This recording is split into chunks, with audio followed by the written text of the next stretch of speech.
No silêncio rígido das noites norte-coreanas, onde a eletricidade some antes da meia-noite e as janelas permanecem fechadas não apenas por causa do frio, mas por medo, existe um crime que não deixa marcas visíveis no corpo, mas que pode custar a vida. Não é portar uma arma, não é atravessar a fronteira, não é conspirar contra o Estado, é assistir a uma série, um episódio, uma história vinda de fora.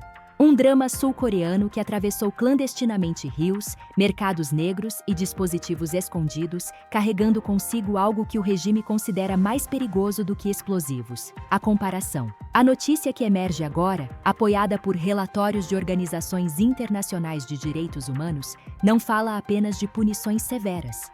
Ela revela um sistema que trata o entretenimento estrangeiro como uma ameaça existencial. Segundo relatos reunidos por entidades como a Anistia Internacional e repercutidos por veículos da imprensa global, cidadãos da Coreia do Norte foram executados após serem acusados de consumir conteúdo cultural estrangeiro, incluindo séries sul-coreanas populares.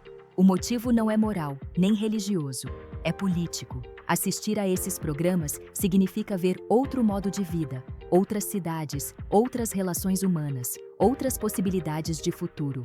E isso, para Pyongyang, é intolerável. O que aconteceu, segundo os relatos, não foi um episódio isolado, mas parte de uma política sistemática de repressão cultural intensificada nos últimos anos. O regime reforçou leis que criminalizam o consumo e a disseminação de mídia estrangeira, classificando esses atos como traição ideológica. Pendrives, DVDs, cartões de memória e até celulares modificados se tornaram objetos de risco extremo. A simples posse já pode levar a campos de trabalho forçado. A reincidência, segundo denúncias, pode levar à morte, não como exceção, mas como exemplo. A cobertura da mídia de centro trata o tema com um tom mais contido, quase clínico, buscando explicar por que programas de televisão se tornaram uma ameaça tão grande para o Estado norte-coreano. Artigos desse campo destacam que os dramas sul-coreanos mostram uma sociedade que, apesar de seus problemas, é urbana, tecnológica, conectada e relativamente livre. Eles exibem ruas iluminadas, relacionamentos espontâneos, consumo abundante, conflitos resolvidos sem a presença constante do Estado. Para um regime que sustenta sua legitimidade na ideia de cerco permanente e superioridade moral, esse contraste corrói a narrativa oficial. Não é a violência explícita que preocupa Pyongyang, mas a normalidade apresentada nesses programas. A ideia de que a vida pode ser diferente. Já a mídia de viés mais à esquerda costuma ampliar o foco para a dimensão humana e estrutural da repressão. Nessas análises, as execuções são vistas como o ápice de um sistema que controla não apenas o comportamento, mas a imaginação. O problema não é apenas o autoritarismo político, mas a tentativa deliberada de impedir que as pessoas concebam alternativas à realidade imposta. Ao destacar testemunhos de desertores e relatos de execuções públicas, esses veículos enfatizam o uso do medo como ferramenta pedagógica. A mensagem não é apenas punir quem assistiu, mas ensinar todos os outros a não desejar.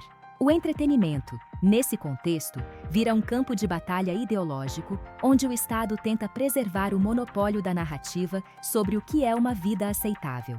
A abordagem da mídia de direita, por sua vez, tende a enquadrar o episódio como mais uma prova da brutalidade intrínseca do regime norte-coreano e do fracasso de qualquer tentativa de normalização. Esses veículos frequentemente usam linguagem mais direta e emocional, sublinhando a crueldade das punições e contrastando a repressão com o sucesso global de produções como as séries sul-coreanas. O foco recai sobre o choque moral e sobre a ideia de que regimes autoritários recorrem à violência extrema quando perdem o controle sobre a informação. Há também uma leitura geopolítica. O consumo desses conteúdos é visto como uma forma de infiltração cultural que enfraquece o isolamento imposto pelo Estado, algo que, na visão desses analistas, acelera a erosão interna do regime. Mas para além das lentes ideológicas, o que emerge desse episódio é uma verdade desconfortável sobre o poder da cultura.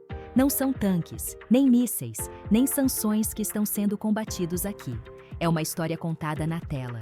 Um personagem que ri, ama, sofre e escolhe.